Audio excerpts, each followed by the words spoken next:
Tribuners, selamat tahun baru. Senang sekali saya Salma Pikalohata kembali menyapa Tribuners di tahun 2022 ini, tentunya di special interview.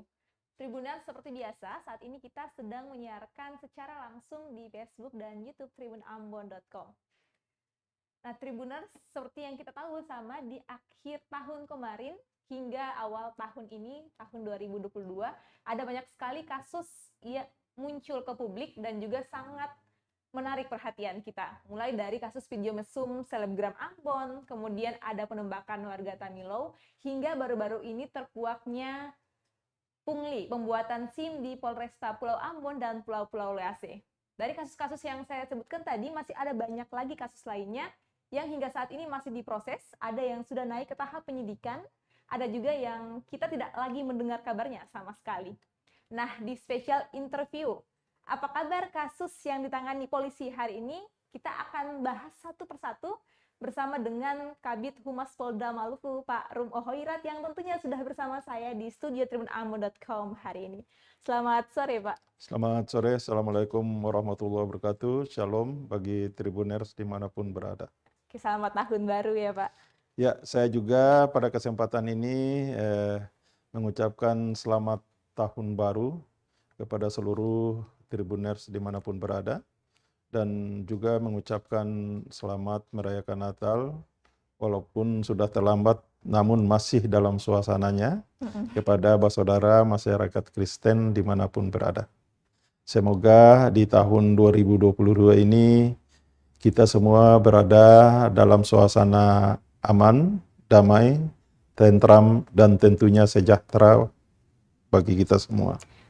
Oke, Pak, sebelum saya tanya soal penanganan kasus di Polda, Pak, bagaimana kabarnya Bapak hari ini? Alhamdulillah kabar baik. Ini baru saja kami selesai melaksanakan serah terima jabatan, pisah sambut. Serah terima jabatan dilanjutkan dengan pisah sambut beberapa pejabat utama di Polda Maluku, dan kebetulan saya teringat sudah ada janji dengan Tribun mau bincang-bincang dengan Tribuners. Maka hari ini saya berusaha untuk datang untuk mengikuti acara pada sore hari ini. Dan terima kasih banyak, Pak, sudah mau hadir lagi kembali. Sama-sama. Iya. Nah, Pak, kita tahu baru-baru ini baru saja pimpinan Polda Maluku baru diganti dengan Pak Irjen Pol Latif. Nah, Pak, apakah dengan digantinya pimpinan Polda Maluku yang baru dijamin semua kasus-kasus dari tahun-tahun sebelumnya, kemudian mungkin nanti di tahun ini dan kedepannya akan ditangani secara lebih tuntas dan terbuka ke media dan juga masyarakat? Ya, yang jelasnya setiap pimpinan tentunya punya cara dan ininya yang berbeda dalam hal penanganan kasus. Namun demikian, pada prinsipnya semuanya sama. Tugas dan tanggung jawab kita itu satu, sesuai dengan yang diamanatkan dalam Undang-Undang Kepolisian, di mana tugas kita adalah Harkam Timas, kemudian penegakan hukum, kemudian ya salah satunya adalah penegakan hukum. Nah, Pak, baru-baru ini kita seperti yang saya jelaskan di awal tadi, banyak sekali kasus yang muncul dan jadi perhatian masyarakat. Kemudian bahkan ada kasus yang ternyata melibatkan polisi sendiri nih, Pak. Misal saya sebut ya Pak yang tadi, ini baru saja Kasat Lantas Polresta Pulau Ambon dan Pulau-Pulau Lease AKP Ganesha dicopot dari jabatannya. Ini katanya dengan adanya OTT, benar, Pak? Ya, jadi gini, diksi OTT itu mungkin bisa menimbulkan persepsi di masyarakat. Orang membayangkan bahwa OTT itu seperti yang dilakukan oleh KPK dengan uang segepok atau dengan uang yang jumlah yang banyak, kemudian kasus yang dilakukan pun memang kasus korupsi yang memang merugikan keuangan negara. Tapi sejatinya yang terjadi kemarin itu sebenarnya kegiatan rutin sidak yang dilakukan oleh pengawas internal kami. Di antaranya adalah dari Propam. Di pengawas internal kami itu kan ada dua, satu dari Propam, kemudian satu dari Itwasda. Ini yang setiap saat melakukan pengawasan terhadap kinerja daripada anggota Polri di jajaran. Kemudian kemarin itu kebetulan yang datang itu adalah dari Propam Mabes, mereka melakukan sidak di Satlantas Polresta Ambon. Disitulah mereka menemukan ada kesalahan prosedur yang dilakukan oleh anggota di situ, di mana seharusnya pengurusan SIM itu biasanya dengan jalur mereka yang mengurus SIM ini melakukan pendaftaran dan mengikuti syarat-syarat lain, kemudian terakhir mereka mengikuti ujian praktek SIM. Maksudnya SIM tembak ya Pak ya? Si praktek SIM. Tapi yang terjadi kemarin itu ujian praktek ini tidak ada. Ini kan ada permintaan dari ya kedua belah pihak lah. Selain mungkin anggota kami juga salah, ini juga masyarakat juga ingin yang langsung tembak saja gitu. Jadi tidak usah pakai ujian, tetapi langsung mereka mendapatkan SIM. Itulah kesalahan yang dilakukan kemarin. Memang ada pungli juga yang di situ yang dilakukan oleh anggota-anggota kita. Sehingga sebagaimana diberitakan bahwa uang satu karton itu persepsi masyarakat bahwa jumlahnya besar. Padahal uang kemarin yang diambil betul itu uang pendaftaran SIM oleh masyarakat pada hari itu. Sehingga ditaruhnya di karton, di kardus kecil. Jumlahnya pun kurang lebih 6 juta. Dan itu adalah uang masyarakat yang mereka datang untuk mengurusi SIM. Jadi mereka membayar untuk PNBP. Memang ada punglinya juga di situ. Yang seharusnya 100, 125, mereka ada naikkan, ada yang 150 untuk tidak ikut ujian SIM tadi itu. Nah, itulah yang kesalahan sehingga yang dilakukan oleh anggota, sehingga Pak Ganesha selaku perwira di situ Kasat Lantas, dia harus bertanggung jawab kepada semua apa yang terjadi di situ, termasuk juga perbuatan-perbuatan yang dilakukan oleh anggotanya, baik itu yang diketahui maupun tidak diketahui oleh Pak Ganesha. Nah, itulah yang terjadi kemarin itu. Nah, Pak, yang terjadi kemarin itu memang ditemukan di dalam ruangan karton itu. Betul, tapi itu bukan di ruangannya Kasat Lantas. Lalu Itu di ruangan di pendaftaran SIM.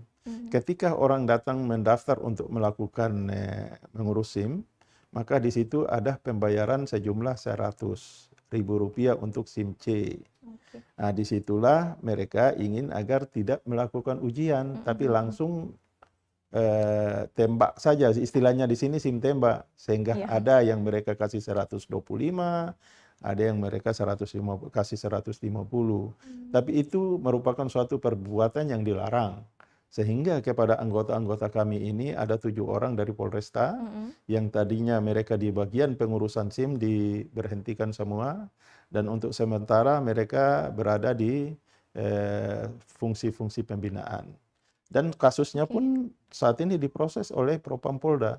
Dari Propam Mabes yang melakukan sidak waktu itu, menyerahkan kasus ini untuk ditangani lebih lanjut oleh Propam Polda Maluku.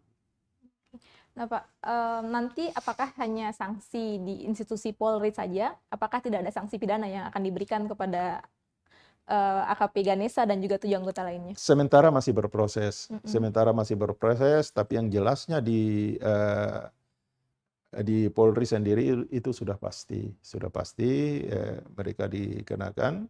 Ya tinggal nanti kita lihat ke depan apakah ini hanya sebatas di Propam Polri, karena jumlahnya pun kurang lebih yang ini tuh kurang lebih hampir 2 juta ya, yang punglinya itu ya kurang lebih hampir 2 juta rupiah di situ, yang dari 6 juta tadi itu. Sehingga apakah ini bisa untuk di ini atau tidak, nanti kita lihat ke depan. Oke Pak, saya tanya dulu, ini pungli dari 6 juta, pungli itu sekitar 2 juta rupiah. Ya, Berarti 1 juta. memang untuk SIM ini tidak gratis? Tidak gratis. Tidak gratis. Berapa bayarnya harusnya Pak? Ya, yang saya tahu itu SIM C kalau tidak salah 100 atau 125. Ini saya mohon maaf, saya tidak tahu juga dia ini yang sebenarnya, tapi ada memang yang harus dibayarkan, dan yang dibayarkan itu bukan untuk Polri, tapi masuk kepada PNBP, masuk kepada pajak negara gitu loh, dihitung sebagai pajak negara. Oke. Tapi Pak, ini bukan rahasia umum lagi ini kalau pembuatan SIM ini itu jadi salah satu layanan yang sering disalahgunakan untuk pungli di Polri. Sudah menjadi rahasia bukan cuma di Polresta saja, tapi hampir di seluruh Indonesia begitu Pak. Dan juga yang kita tahu seperti Pak tadi bilang, kadang-kadang pungli yang terjadi ini itu ada masyarakatnya juga mau, kemudian polisinya juga mau, maka terjadilah transaksi. Ya. Gimana Pak Polda menyikapi hal ini? Jadi gini, sejak dari awal itu sudah kita sering diingatkan agar hal-hal yang pelanggaran seperti itu tidak dilakukan. Kalau dulu itu sering terjadi yang seperti itu. Tapi sekarang mungkin sudah banyak polres-polres yang sudah berusaha, polres-polres termasuk dari Polda juga yang sering memberikan pembinaan-pembinaan dan edukasi-edukasi kepada petugas-petugas yang ada, sehingga sudah semakin berkurang. Dan ke depan kita berharap agar ini tidak ada. Tentunya kasus ini menjadi pelajaran bagi semua, khususnya yang bagi lalu lintas yang berada di bidang itu, pengurusan SIM, menjadi perhatian, kemudian menjadi contoh agar tidak diulang.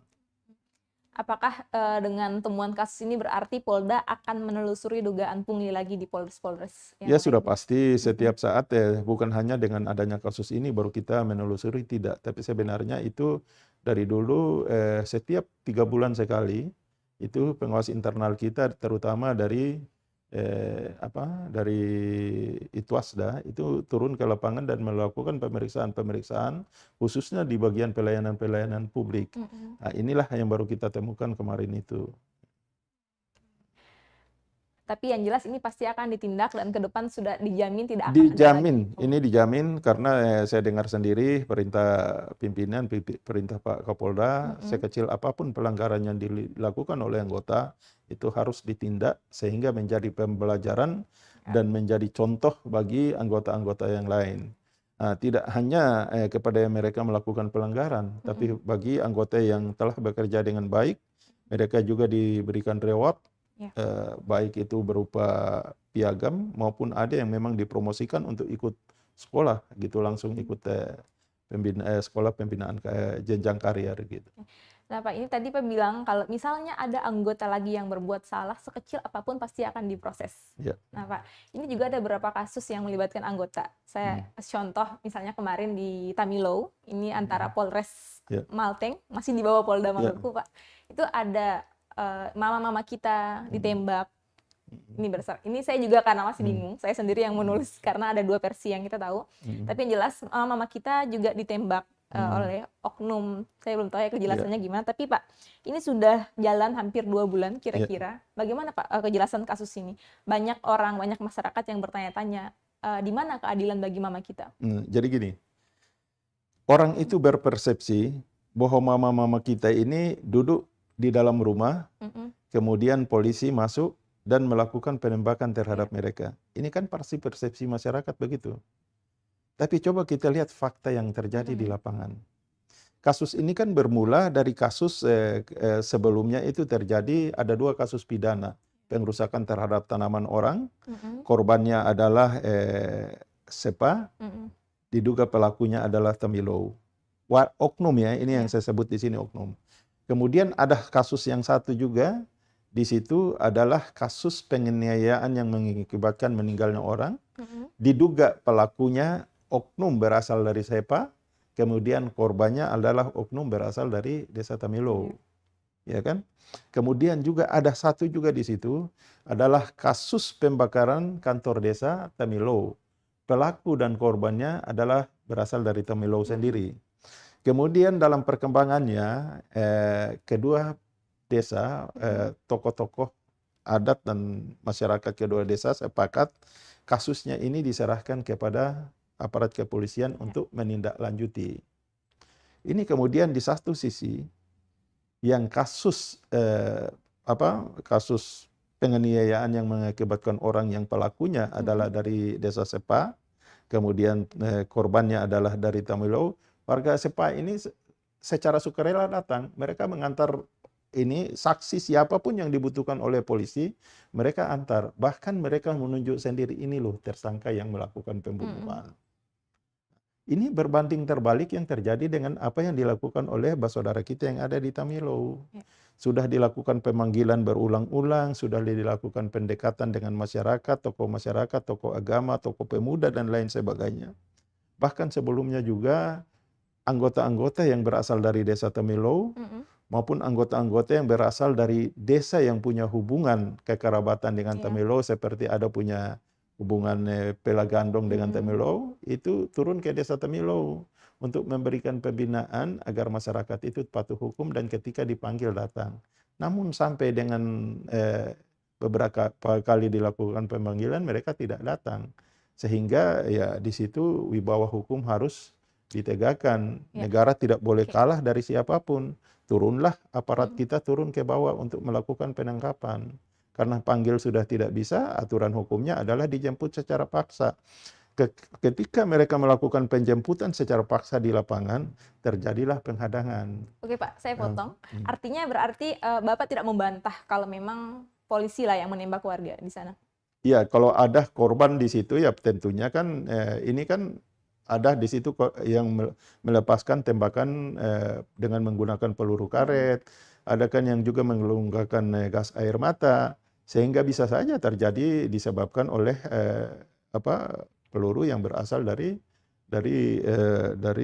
polisi. Tapi perlu diingat bahwa ketika itu terjadi penghadangan dan yang berada paling depan untuk melakukan penghadangan itu adalah mama-mama yang berada di paling depan. Bahkan terjadi mereka berusaha untuk merebut senjata yang dimiliki oleh polisi. Dan itu diakui oleh tokoh masyarakat dari desa Temilo sendiri bahwa benar pada saat itu masyarakat berusaha untuk merebut senjata yang dipegang oleh aparat ini. Dan kalau sudah berusaha untuk merebut, itu sudah namanya mengancam aparat itu sendiri. Jadi kalau bagi saya kita kan ada SOP-nya, yang kemarin sudah dilakukan penelusuran oleh Pak Propam. Apa yang dilakukan oleh anggota kita di lapangan itu sudah sesuai dengan SOP yang terjadi. Oke, tapi hasil Propam ke sana 2 minggu lalu ya Pak, itu hasilnya gimana Pak? Hasilnya sudah sesuai, tidak ditemukan tidak ada pelanggaran SOP di situ. Jadi artinya kasus ini tidak dilanjutkan, anggota yang terlibat saat itu tidak diproses sama sekali. Apanya yang diproses? Ya masyarakat anggota pun jangan dilihat bahwa ini anggota kami pun 7 orang luka-luka. Anggota kami pun 7 orang, mereka turun itu atas nama negara loh. Aparat dengan surat perintah turun ke situ menggunakan peralatan-peralatan yang dibeli oleh negara untuk melaksanakan tugas. Jadi itu bukan peralatan apa, bukan. Itu peralatan-peralatan yang memang dikhususkan oleh negara kepada polisi untuk menegakkan hukum. Dan seperti kemarin itulah yang terjadi ya. Dan itu sudah sesuai SOP. Hasil penyelidikan yang dilakukan oleh Propam kita tidak ditemukan adanya pelanggaran SOP pada saat itu. Pak, ini ya pertanyaan soal penembakan di Temilo yang terakhir Pak. Lalu ada dari Kontras, Pak, ini komisi untuk orang ini dari Kontras bilang kalau tindakan ini melanggar hak asasi manusia. Bagaimana tanggapan Bapak? Ya, yang jelasnya dari Komnas HAM juga turun. Kita tinggal aja kita melihat nanti Komnas HAM hasil ininya bagaimana. Kalau memang dibilang melanggar hak asasi manusia ya kita jangan. Itu kan sebab akibat. Artinya anggota kami kalau tidak melakukan pembelaan diri ya mungkin juga mati. Ya kan? Mereka ini yang jelasnya mereka ini adalah aparat negara menggunakan fasilitas yang dibiayai oleh negara untuk menegakkan hukum. Nah, itulah yang terjadi di lapangan. Oke. Nah, ini sudah 2 kasus saja ternyata sudah sangat panas ya rasanya Tribuners. Pak, kalau mau minum kopi dulu juga boleh. Oke, ya makasih. Oke Pak, ini juga selanjutnya ini Pak, juga ada satu kasus ini juga sangat menarik sekali perhatian publik, bukan cuma di satu desa atau di komunitas, juga di aktivis-aktivis saja. Hampir seluruh warga Kota Ambon. Apalagi di media sosial, kalau kita dari Tribun setiap kali upload berita tentang kasus itu ataupun tentang polisi pasti ditanya, terus kabar kasus video viral selebgram Ambon. Ya, selebgram gimana, Ambon. Pak? Itu gimana? Kok jadi gini, ini kenapa nggak diusut gitu? Kasus ini diusut, tetap diusut. Memang kemarin sengaja ditelusuri ya, sengaja tidak diproses dulu kan. Ya. Ada beberapa pihak yang terlibat di sini. Ada itu pelaku yang 2 orang itu, kemudian ada juga yang menyuruh, kemudian ada juga yang mengupload. Ini yang sementara kita telusuri. Tetapi karena waktu itu sudah diributkan oleh teman-teman dari, ya sudah bukan diributkannya, diangkat oleh teman-teman di media, sudah viral, akhirnya yang tadinya kita mau menyentuh beberapa ini pihak lain ini, jadi kabur. Tapi kasusnya sendiri masih berjalan. Tadi Bapak ada bilang ada 2 orang pemeran di dalam video, ada yang menyuruh, lalu ada yang menyebarluaskan. Ya. Ini yang menyuruh, sejak awal kita media tahu, semua tahu kalau dari antara 2 orang ini mereka ternyata merekam video ini untuk mendapatkan uang. Ya, Lalu berarti ini kan ada pihak lain yang terlibat juga di situ sudah kan. ditahu Pak, ini siapa pihak lain yang Sementara terlibat? kita sudah waktu itu sudah bisa ini, dan sementara kita berusaha untuk mendapatkan orang-orang itu. Tetapi karena belum apa-apa, teman-teman sudah ya ini memang tidak salah juga karena memang itu tugasnya wartawan, tugasnya media. Tapi ya dengan kelemahannya adalah yang tadinya yang kita sudah mau ambil langsung hilang semua. Atau Sementara apa? Iya. anggota kita juga masih melakukan penyelidikan terhadap mereka. Atau apa jangan-jangan banyak netizen kita, Tribuners kita yang bertanya begini Pak, apa jangan-jangan ini karena mereka sudah menikah, makanya proses hukum terhadap keduanya itu jadi Awalnya lumrah itu kan begitu belum saja? menikah. Nah, maksud saya kan Setelah sekarang, itu baru menikah. Iya. Tapi itu kan menikah itu kan kejadian pidananya kan sudah terjadi. Iya. Pidananya sudah terjadi duluan, baru mereka melakukan pernikahan itu. Dan kita lihat saja ke depan. Oke, jadi masih menunggu dulu orang Ya, yang menyuruh mereka, lalu orang yang merekam, baru anggota kita diproses. juga masih diproses, termasuk juga yang para pihak yang lain tadi itu. Kita mungkin satu pertanyaan ya untuk kasus ini Pak. Kalau kita kemarin ada satu juga selebgram itu di Jogja, dia rekam video tepat di bandara di Yogyakarta, namanya Siska E, saya lupa nama lengkapnya siapa. Itu dia juga dia merekam video porno, lalu dia posting juga di aplikasi sama, tapi aplikasinya beda. Itu langsung polisi di Jogja langsung bergerak cepat dan tangkap dia, dan sekarang sedang dihukum. Dia juga dijerat dengan undang-undang pornografi, Pak. Beda lagi dengan kasus selebgram di Ambon ini. Lalu juga ada kita juga kalau mau lihat lebih ke belakang, meskipun sudah tahun baru, tapi kalau kita mau lihat lebih jauh lagi, itu dulu ada juga kasus ada siapa Mewah. Mewah, Mewah. Itu dia langsung diproses, Pak. Itu gimana lagi, Pak? Ini bukan tidak diproses, sementara diproses. Sementara diproses. Jadi pasti mereka akan dipidana. Pasti, kita tunggu aja nanti. Oke, kalau pasti akan dipidana, satu lagi saya tambah, Pak. Ini kira-kira mereka akan dijerat dengan undang-undang pornografi atau gimana? Yang jelasnya secara teknis yang lebih tahu itu adalah teknis di sini adalah Krimsus, ya. Mereka pasti yang lebih tahu, tapi yang jelasnya saya sudah tanya ke mereka, yang kasus ini sementara berjalan. Nah itu ya, ini sudah 3 kasus ya Pak. Apalagi. Oke. Juga nih Pak, ada ya, ini sudah tahun 2022, mungkin sebelum saya bahas kasus yang lain yang sudah saya saya tanya, di tahun 2022 awal tahun, ini awal tahun saja kita sudah mulai dapat di Polresta, lumayan ya, lumayan menghebohkan.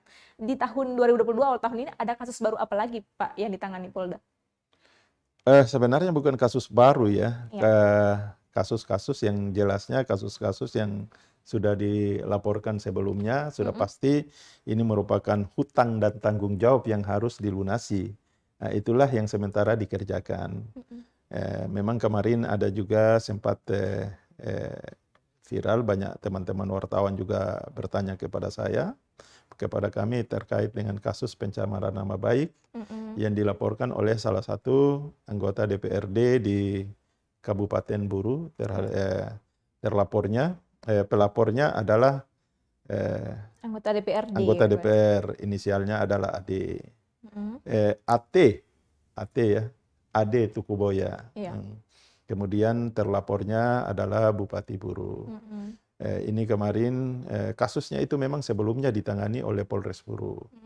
Kemudian beberapa saksi sudah diperiksa, termasuk juga ahli. Barang buktinya juga sudah diperiksa di laboratorium.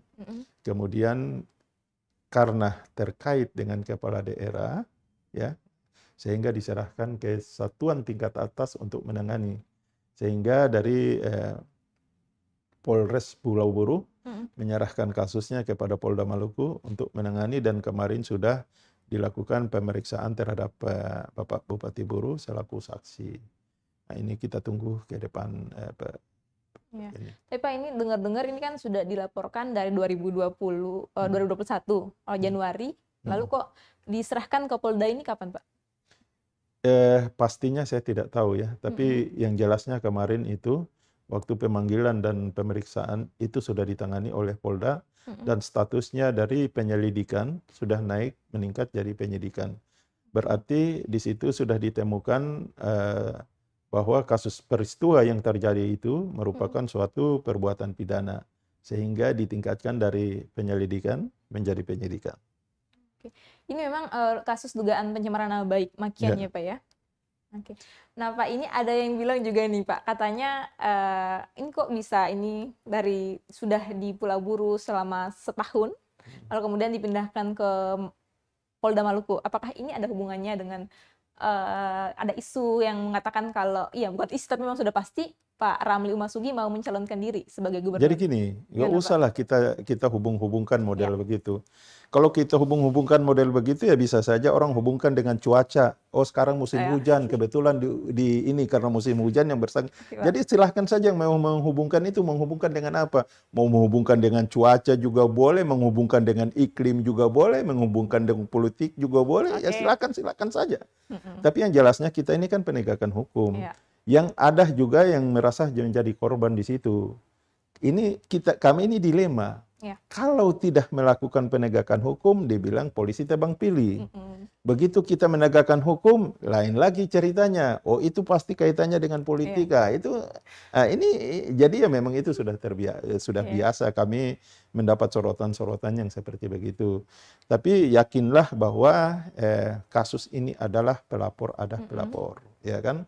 Kemudian pelapor ini juga menuntut setiap saat kan tanggung jawab kita yang harus memberikan SP2HP kepada yang bersangkutan terkait dengan perkembangan kasus ini. Pelapor juga melaporkan kemana-mana ini Pak. Ini bahwa kasus yang saya sudah laporkan ini sekian tahun mereka tidak proses. Nah ini kan kami jadi dilema juga gitu lah.